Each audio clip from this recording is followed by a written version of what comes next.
I'm already tired. Like, di pa natatapos yung araw ko pero napapagod na ako.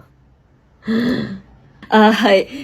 午前中は、まず、スマーザミのコメントモデレーションの更新、データの更新します。あとは、3つの会議がありまして、それぞれの会議も参加します。それから、ター病のインフルエンサーマーケティングのために、インフルエンサーたちは返事しましたみたいで、一旦ひろきさんに相談して、で、私から返事を作成すると思います。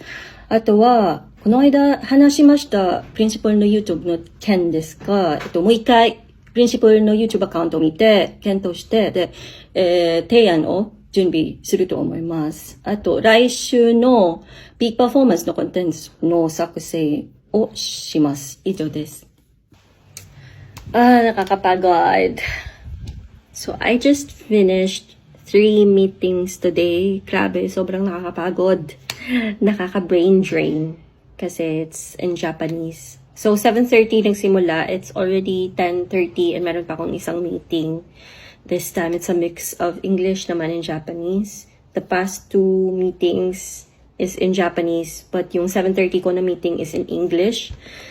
So, yeah, I have already my notes and ちょっと疲れる。